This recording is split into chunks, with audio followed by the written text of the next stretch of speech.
I envy those singers. But tonight, I will have to sing a different tune. But I want to thank DJ for his wonderful introduction, and thank you for coming. What a grand evening. But not only is it the beginning of a revolution, though, it's just the beginning of our rally. Tomorrow,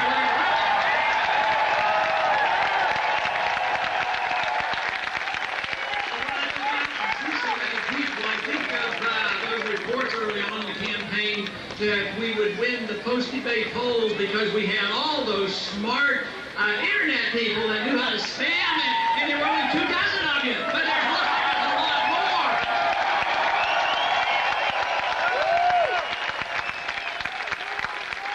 This is great. This is great. It's been a great year and a half for me personally. It's been a great year and a half for the cause of liberty. And I would have never predicted that we could achieve what we have, and that is because you existed, I didn't know it. There were so many just looking for this message, and it delights me to no end.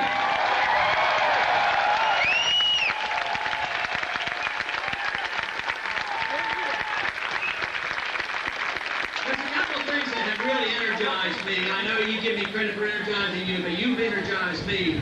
And one great thing has been the fact that the response from the young people has been fantastic. And of course, the other thing is that those who are not considered so young in nominal years, but young at heart, those who have been true believers have been hanging around. Those who are in the remnant, that number was much larger than I ever dreamed.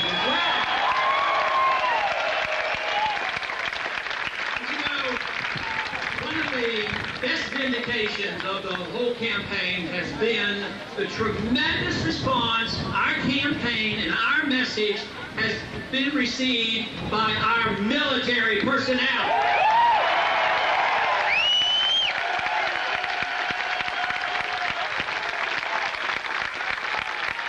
In case you ever tuned in to any of the debates, there were a few nights that if you assumed that the audience knew everything about what was going on in this country, you might have assumed that maybe nobody cared about what we were talking about.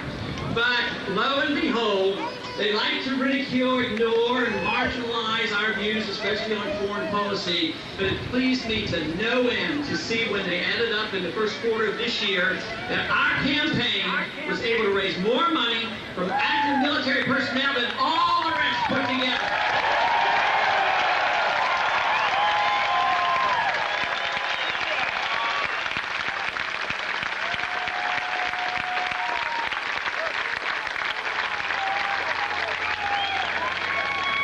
There's no reason to be discouraged. There's every reason to be concerned. There's every reason to have a sense of urgency because time is running out.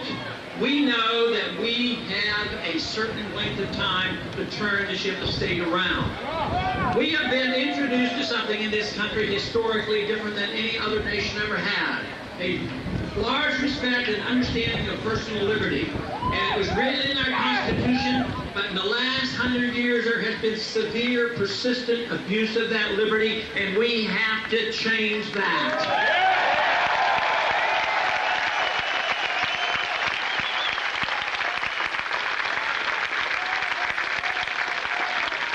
You know, one thing that when we're successful, I know an attitude in Washington that will have to change, and I may mention this on different speeches at different times, but there's something in Washington that is sort of pervasive that made me say one day that the 2 weakest arguments I could ever use on the House floor would be a moral argument and a constitutional argument. That is what we have to change. Get to the point where it isn't the lobbyists, the number of lobbyists and the special interest groups that persuade and tell the members of Congress how to vote, but get back to the basic morality of law and the basic fundamentals of our Constitution.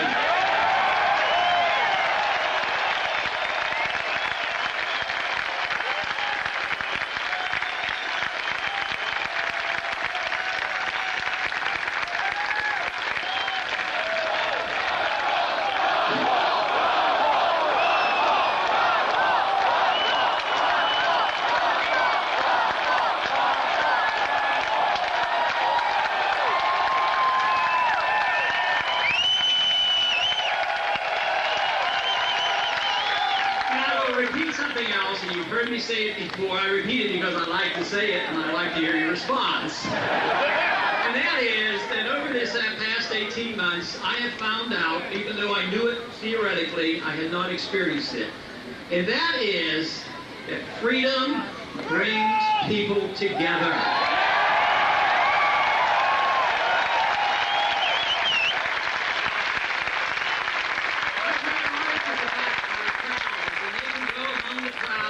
See different kinds of people with different philosophies, and all of a sudden, why do these people who seem to be different want to come together? Well, there's only one thing that can bring us together. That is respect for other people, respect for their liberty and our own liberty.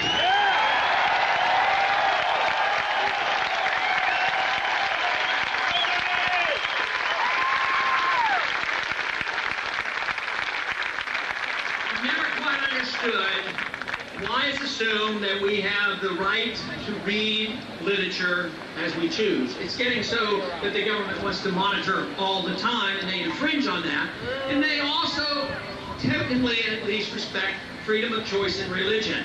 But what happened to us as a nation to get to the point where the conventional wisdom is that you don't have the right to decide what goes into your own body, and then you have to ask the government what to do?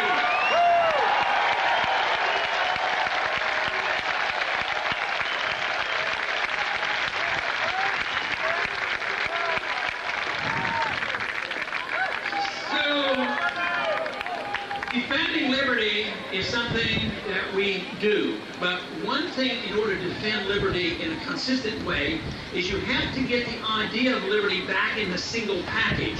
Because right now, after 100 years, what we have done is we have taken freedom and chopped it up into pieces. One group tokenly defends the marketplace and property. And then the other side tokenly defends personal liberty. Neither one do a very good job of either. But the whole thing is freedom means freedom to run your life as you choose and to keep the fruits of your labor.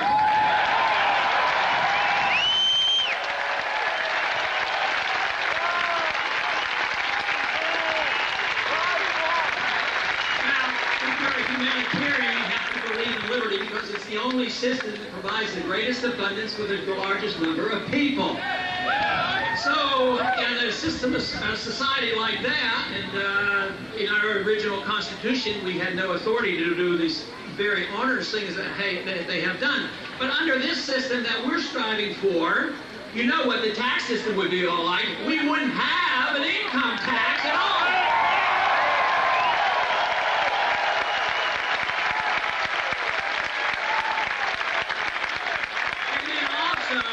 We would not have the most deceitful, dishonest, regressive tax, and that's the tax of inflation. And in order to get rid of that, you get rid of the Federal Reserve.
In the last 18 months, and that is we have brought the monetary issue to the forefront. It's something that must be done.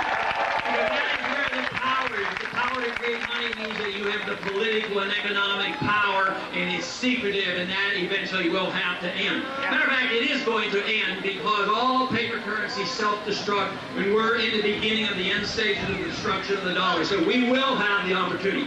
Let us strive for the day that we as individuals who want to use gold and silver won't have our gold and silver coins robbed from us and threatened with prison because we want to follow the Constitution.